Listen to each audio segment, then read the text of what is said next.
What's up, guys? Dustin McDangles back here with another video, and welcome back to the NHL season preview series here back in the Metropolitan Division today, as we will be going ahead and taking a look at the Washington Capitals, how they finished last season. We'll take a look at team stats, players in and out of the squad, as well as look at projected lineups, contracts, and predict what they're going to be doing this upcoming season. But before we do get into the episode, guys, be sure to hit that subscribe button if you are new to the channel. If you guys like anything NHL related, we will be dropping videos all season long that have to do with the NHL. So if you're into that, hit the subscribe button. But without further ado, let's go ahead, hop into the video, and take a look at the Washington Capitals. Having had a solid season last year, finishing up with 100 points total and a record of 44, 26, and 12, the Capitals were able to make it to the Stanley Cup playoffs as the second wildcard team, the last team to get into the playoffs, and they were bounced in the first round by the Florida Panthers 4-2.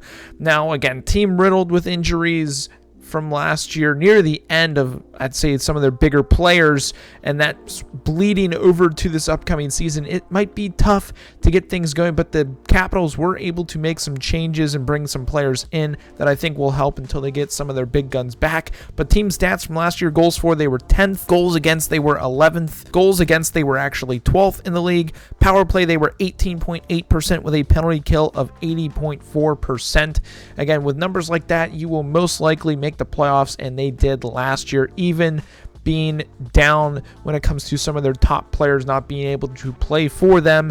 I think that is one of the main reasons they were actually bounced in the first round to the Florida Panthers, because I think if they were full strength, they could have had a chance to actually beat them last year. Now, when it comes to players in and out of the squad, quite a long list both ways. Players that have left the squad, both goaltenders from last year, VT Vanacek as well as Ilya Samsonov leaving the squad. Michael Kempny has also left the squad, and Justin Schultz having left to go to the Seattle Kraken on the back end. Now, when it comes to players that they've brought in, they've got some pretty solid players, including 2 goaltenders, but the players: Connor Brown from the Ottawa Senators, Dylan Strome from the Chicago Blackhawks, Eric Gustafsson that they actually brought in from the Philadelphia Flyers. You've got Darcy Kemper and Charlie Lindgren in between the pipes. So it'll be interesting to see Kemper and how he can do in a Capitals uniform with a solid team in front of him. Obviously, he won the Stanley Cup last year with the Colorado Avalanche, so it'll be interesting to see him bring some of that experience over to a solid team that has experience. Again, you've got guys like Ovechkin,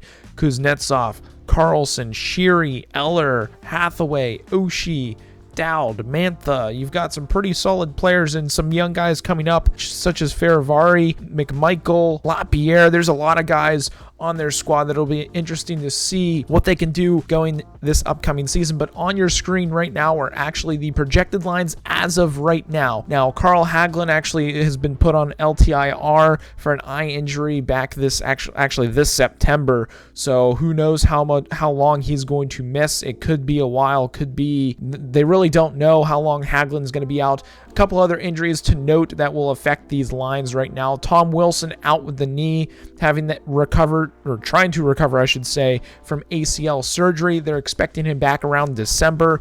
And then you've got Nicholas Backstrom, who had the hip. He's going to be out until around possibly January, December time as well. So just know that as we look at these lines right now. First line: Ovechkin, Kuznetsov, Mantha. Again, when those guys come back, it'll be interesting to see how these lines mix and match. But so far, that's a pretty top first line. Anytime you've got one of the best players in the league on a line, it's going to be pretty good. Second line right now, you've got Sheary, Eller, and Oshie.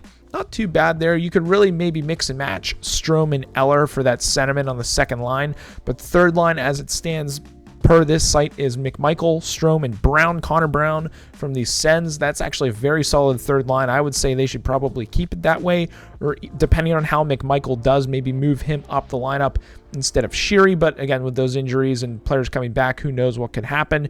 And then Johansson, Dowd, and Hathaway on that fourth line as of right now. Again, things will change when players come back.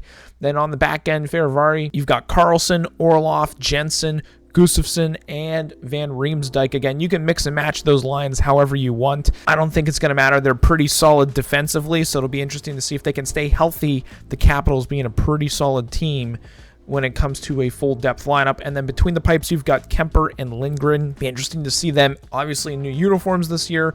see how things go, and who knows, maybe they could surprise some people when it comes to keeping the puck out of the back of the net for the Capitals. Now on your screen right now, we're actually taking a look at the contracts, and man, oh man, it is a big year for the Capitals and some players with some contract years coming up. On the front end, you've got Connor Brown has a contract year, Lars Eller, Dylan Strome restricted free agent year coming up. You've got Hathaway, Sheary, Johansson. I don't think they're going to re-sign Johansson, but when it comes to players they should maybe prioritize, I would recommend Strome, Hathaway. I don't know about Sheary. I'd say possibly not. Connor Brown, he is only 28 years old. Those are some of the players they're going to need to figure out, okay, do we need to sign this person or not, depending on how well they play this year, with this being a contract year. And on the back end, everybody except Carlson is locked up after this upcoming season. So you've got Orlov, Jensen, Van Riemsdyk, Gustafsson, Ferivari. I'd say out of all of those, and even Matt Irwin, we'll throw him in there as well, but out of those, Ferivari obviously needs to be your top priority, and then from there, I would say Orlov, Jensen, Van Riemsdyk, and then Gustafsson. It's a pretty old back end. The youngest player is Ferivari at 22 years old. Who knows? Injuries could be a big part of how things go. And then when it comes to goaltending, they are pretty much locked up for the foreseeable future when it comes to that position. Now, if they play well, that's a whole nother story. And then obviously on this list right now that you can't see, you've got Backstrom, he's locked up, Wilson's locked up, and then actually Hagelin does have a contract year, but again with an eye injury. I don't know how serious it is. Who knows if he's ever going to play hockey again. He is 34 years old. I wouldn't expect them to re-sign him, but hopefully Hagelin can make a recovery and get back in the show. It'd be sad to see him go like that. But when it comes to my predictions for this upcoming season, I expect the Capitals to be up where they typically are, battling for a playoff position. I think they might do a little bit better than last year, especially if they get those guys back around Christmas time, such as Wilson and Backstrom, getting them back into the lineup. It might take them a little bit to get acclimated and back into the swing of things, but I expect the Capitals to be around that 100 to 110 point range, battling for second, third, or fourth in the division with the Penguins, Rangers, Hurricanes, Islanders, Blue Jackets. They'll be in the mix. So I expect them to have a solid year again, 44 to 50 wins. If goaltending is solid and can get around the .925 save percentage per month, I would say, you can expect them to do very solid throughout the year. So if you go, let's say 6-2-2 like they did last December and consistently do that, I expect the Capitals to be in the running for a top seed in the playoffs. I expect Ovechkin and Kuznetsov to really carry the team, especially at the start of the season this year. Oshie will be interesting to see him step up, playing second-line minutes, even potentially first-line minutes. It'll be interesting to see how the new players mesh in, such as Strome and Brown, into the forward lineup. I'm really excited to actually watch McMichael this year, and if he can really break out, as well as Ferivari. Are they going to be the young studs this year to help the Capitals regain that dominant hold they had for so long in the Metropolitan Division for many years? I expect the Capitals to potentially do that. Again, I can say this about every team. Health is going to play a big part of how they do, but if they stay healthy, man, oh man, the Capitals are going to be a tough out in the playoffs for any team that they play. But I want to hear from the Capitals fans down below in the comments. Who is going to have the biggest season for the Capitals? Is it going to be Ovi, Kuznetsov? Is it going to be one of the young guys, Ferivari, McMichael? Who's going to be that guy? Is Strome and Brown going to step in and really carry the depth forward positions with 40 to 60 point years?